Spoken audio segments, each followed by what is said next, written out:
Hello students of class 12। तो ये MP board में प्री बोर्ड में जो न्यूमेरिकल पोर्शन पूछे गए थे, आज इस वीडियो में हम इन्हीं के आंसर्स पर डिस्कस करने वाले हैं। तो देखते हैं बच्चों, इसमें देखा जाए तो न्यूमेरिकल 2-3 क्वेश्चन पूछे गए हैं, तो उन पर डिस्कस करेंगे। पहला क्वेश्चन इसका जो आपका एमसीक्यू पोर्शन था, एमसीक्यूज पोर्शन था, उसमें पूछा गया है। पहले क्वेश्चन को पढ़ लेता हूं मैं। 10 वोल्ट विभवांतर से त्वरित इलेक्ट्रॉन द्वारा प्राप्त ऊर्जा होगी, या इसको इंग्लिश में पढ़ूंगा तो the energy gain by an electron accelerated through a potential difference of 10 volt will be. तो बच्चों अगर 1 वोल्ट से अगर ट्रांसफर करते हैं तो 1 इलेक्ट्रॉन वोल्ट ऊर्जा बनती है, और ऐसा ही अगर 10 से करेंगे तो कितनी हो जाएगी? 10 इलेक्ट्रॉन वोल्ट ऊर्जा मिलेगी। मतलब इसका आंसर क्या जाएगा? 10 इलेक्ट्रॉन वोल्ट। आगे बढ़ते हैं। इसके बाद में अगर मैं देखूं और न्यूमेरिकल, अच्छा रिक्त स्थान, जो दूसरे नंबर का क्वेश्चन था रिक्त स्थान, उसमें पहला ही क्वेश्चन था 2 आवेशों के बीच की दूरी को दुगुना कर देने पर उनके मध्य प्रतिकर्षण बल कितना गुना हो जाएगा।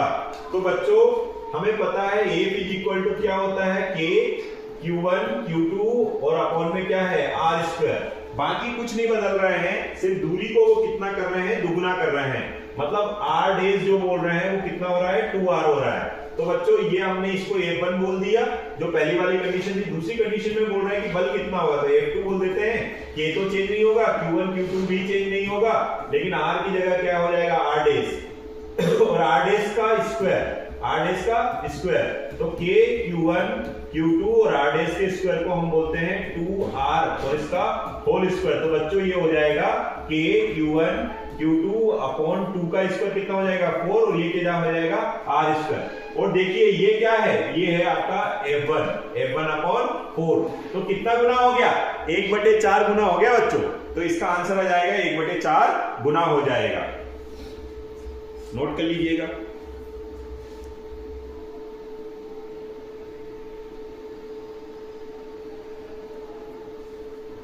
चलिए आगे बढ़ते हैं।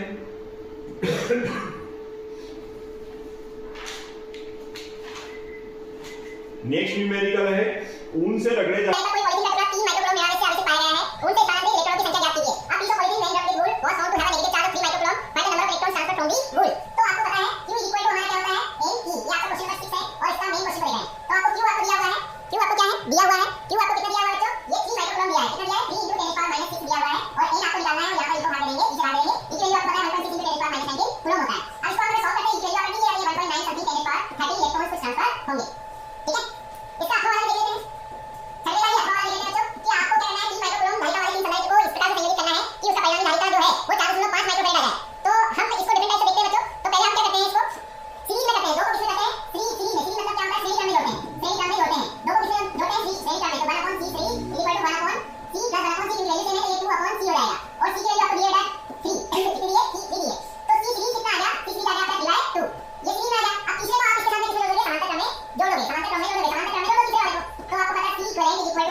जूल।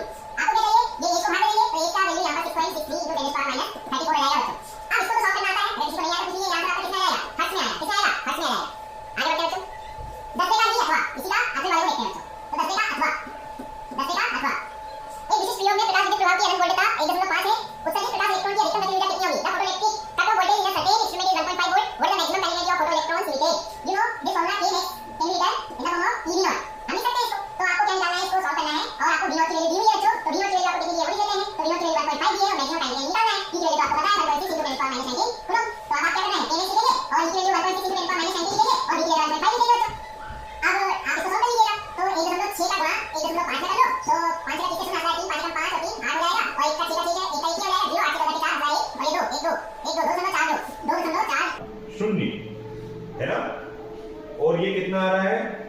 की घात माइनस 19 किसमें हमने कन्वर्ट कर लिया है क्या इसको? हाँ, एसआई यूनिट में आएगा तो ये जूल में आ जाएगा, लगभग 2.40 10 की घात माइनस 19 जूल। और कोई है क्या न्यूमेरिकल इसमें? चलिए, यही न्यूमेरिकल वाला पोर्शन था जो दो तीन क्वेश्चन 4 क्वेश्चन थे। तो एक क्वेश्चन और है बच्चों इसमें, चलिए इसको भी सॉल्व कर लेते हैं। Question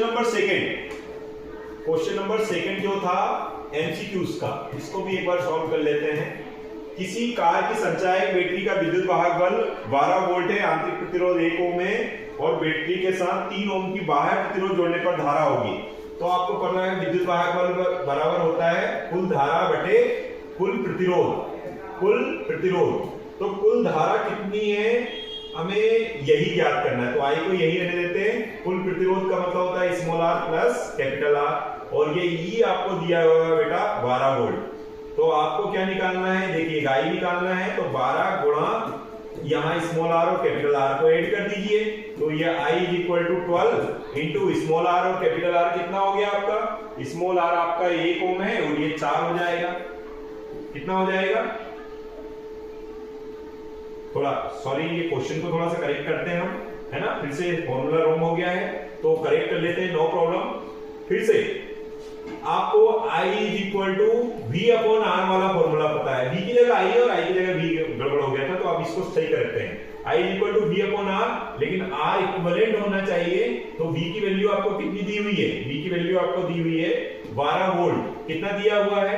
12 volt. R इक्विवेलेंट में आप दोनों रेजिस्टेंस को जोड़ देंगे, 3 प्लस 1, और ये ओम में आ जाएगा तो ये 4 हो जाएगा, तो ये 12 बटे 4 और ये हो जाएगा 4 3 12, मतलब 3 एम्पियर। तो इसका आंसर क्या आ जाएगा? 3 एम्पियर, है ना? पहले वाले को इग्नोर कर दीजिए, ये वाला हमारा सही आंसर है ना? तो ऐसे करके हमने जो न्यूमेरिकल्स वाले क्वेश्चन है उनको सबको कर लिए। बेटा ये न्यूमेरिकल्स बहुत हाई लेवल के नहीं है, सिर्फ अगर आपको फॉर्मूले पता है तो आप डेफिनेटली ऐसे न्यूमेरिकल को सॉल्व कर सकते हैं। Okay, thank you.